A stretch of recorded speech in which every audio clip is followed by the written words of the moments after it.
വിശുദ്ധ ലൂക്കായുടെ സുവിശേഷം 24-ാം അധ്യായം.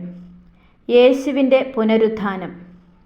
അവർ തയ്യാറാക്കി വച്ചിരുന്ന സുഗന്ധദ്രവ്യങ്ങളുമായി ആഴ്ചയുടെ ആദ്യ ദിവസം അതിരാവിലെ കല്ലറയുടെ അടുത്തേക്ക് പോയി.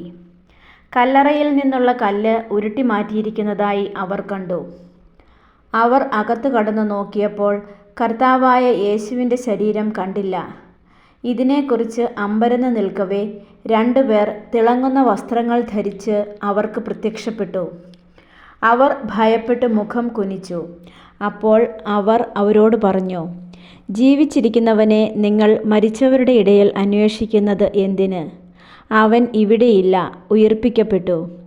മനുഷ്യപുത്രൻ പാപികളുടെ കയ്യിൽ ഏൽപ്പിക്കപ്പെടുകയും ക്രൂശിക്കപ്പെടുകയും 3-ാം ദിവസം ഉയിർത്തെഴുന്നേൽക്കുകയും ചെയ്യേണ്ടിയിരിക്കുന്നു എന്ന് താൻ ഗലീലയിൽ ആയിരുന്നപ്പോൾ തന്നെ അവൻ നിങ്ങളോട് പറഞ്ഞത് ഓർമ്മിക്കുവിൻ.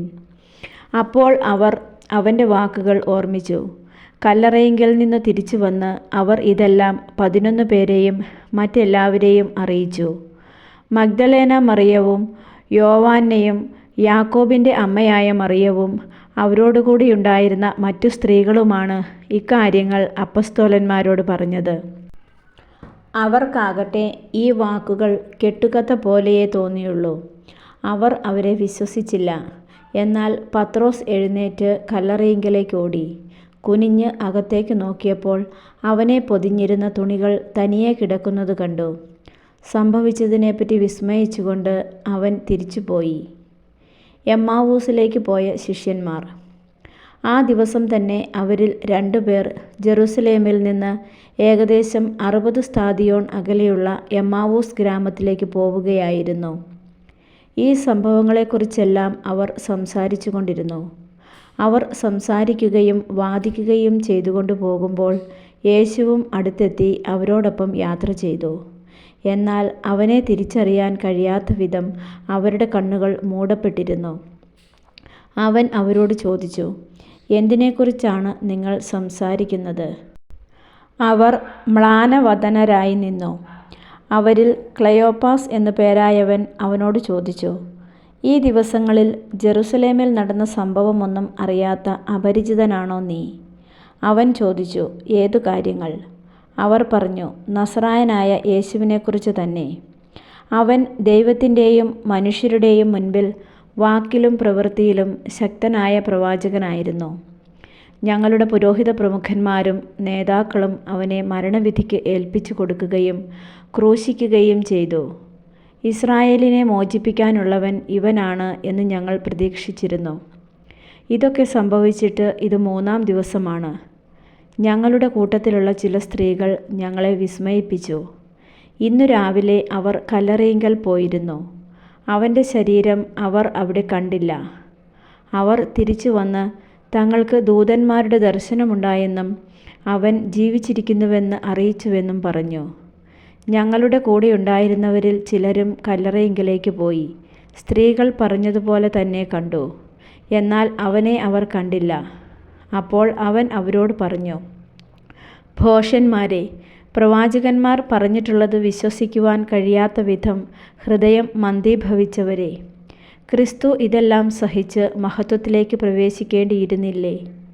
മോശ തുടങ്ങി എല്ലാ പ്രവാചകന്മാരും വിശുദ്ധ ലിഖിതങ്ങളിൽ തന്നെപ്പറ്റി എഴുതിയിരുന്നവയെല്ലാം അവൻ അവർക്ക് വ്യാഖ്യാനിച്ചു കൊടുത്തു. അവർ എത്തേണ്ടിയിരുന്ന ഗ്രാമത്തോടടുത്തു.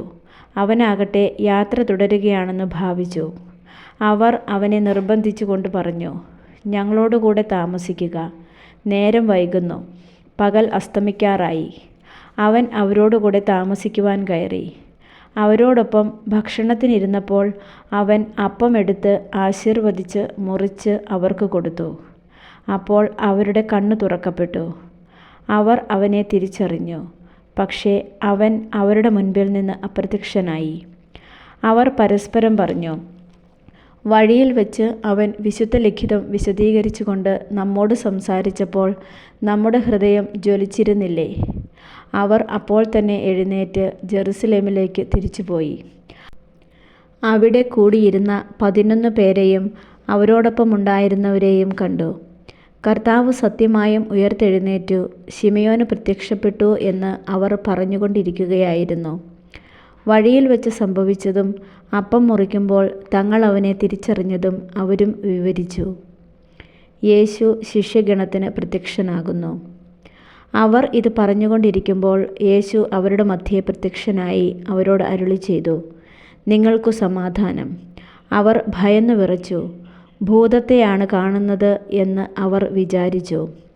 അവൻ അവരോട് ചോദിച്ചു, "നിങ്ങൾ അസ്വസ്ഥരാകുന്നതെന്തിന്? നിങ്ങളുടെ മനസ്സിൽ ചോദ്യങ്ങൾ ഉയരുന്നതും എന്തിന്? എൻ്റെ കൈകളും കാലുകളും കണ്ട് ഇത് ഞാൻ തന്നെയാണെന്ന് മനസ്സിലാക്കുവിൻ. എന്നെ സ്പർശിച്ചു നോക്കുവിൻ. എനിക്കുള്ളതുപോലെ മാംസവും അസ്ഥികളും ഭൂതത്തിന് ഇല്ലല്ലോ." എന്നിട്ടും അവർ സന്തോഷാധിക്യത്താൽ അവിശ്വസിക്കുകയും അത്ഭുതപ്പെടുകയും ചെയ്തപ്പോൾ അവൻ അവരോട് ചോദിച്ചു, "ഇവിടെ ഭക്ഷിക്കുവാൻ എന്തെങ്കിലും ഉണ്ടോ?" ഒരു കഷണം വറുത്ത മീൻ അവൻ അവന് കൊടുത്തു. അവൻ അതെടുത്ത് അവരുടെ മുൻപിൽ വെച്ച് ഭക്ഷിച്ചു. അവൻ അവരോട് പറഞ്ഞു, "മോശയുടെ നിയമത്തിലും പ്രവാചകന്മാരിലും സങ്കീർത്തനങ്ങളിലും എന്നെക്കുറിച്ച് എഴുതപ്പെട്ടിരിക്കുന്നതെല്ലാം പൂർത്തിയാകേണ്ടിയിരിക്കുന്നു എന്ന് ഞാൻ നിങ്ങളോടുകൂടി ആയിരുന്നപ്പോൾ പറഞ്ഞിട്ടുണ്ടല്ലോ." വിശുദ്ധ ലിഖിതങ്ങൾ ഗ്രഹിക്കാൻ തക്കവിധം അവരുടെ മനസ്സ് അവൻ തുറന്നു. അവൻ പറഞ്ഞു, "ഇങ്ങനെ എഴുതപ്പെട്ടിരിക്കുന്നു, ക്രിസ്തു സഹിക്കുകയും 3-ാം ദിവസം മരിച്ചവരിൽ നിന്ന് ഉയർത്തെഴുന്നേൽക്കുകയും ചെയ്യണം. പാപമോചനത്തിനുള്ള അനുതാപം അവൻ്റെ നാമത്തിൽ ജെറുസലേമിൽ ആരംഭിച്ച് എല്ലാ ജനതകളോടും പ്രഘോഷിക്കപ്പെടേണ്ടിയിരിക്കുന്നു. നിങ്ങൾ ഇവയ്ക്ക് സാക്ഷികളാണ്. ഇതാ, എൻ്റെ പിതാവിൻ്റെ വാഗ്ദാനം നിങ്ങളുടെ മേൽ ഞാൻ അയക്കുന്നു. ഉന്നതത്തിൽ നിന്ന് ശക്തി ധരിക്കുന്നതുവരെ നഗരത്തിൽ തന്നെ വസിക്കുവിൻ." യേശുവിൻ്റെ സ്വർഗാരോഹണം. അവൻ അവരെ ബഥാനിയ വരെ കൂട്ടിക്കൊണ്ടുപോയി കൈകൾ ഉയർത്തി അവരെ അനുഗ്രഹിച്ചു. അനുഗ്രഹിച്ചുകൊണ്ടിരിക്കെ അവൻ അവരിൽ നിന്ന് മറയുകയും സ്വർഗത്തിലേക്ക് സംവഹിക്കപ്പെടുകയും ചെയ്തു. അവർ അവനെ ആരാധിച്ചു. അത്യന്തം ആനന്ദത്തോടെ ജെറുസലേമിലേക്ക് മടങ്ങി. അവർ ദൈവത്തെ സ്തുതിച്ചുകൊണ്ട് സദാസമയവും ദേവാലയത്തിൽ കഴിഞ്ഞുകൂടി.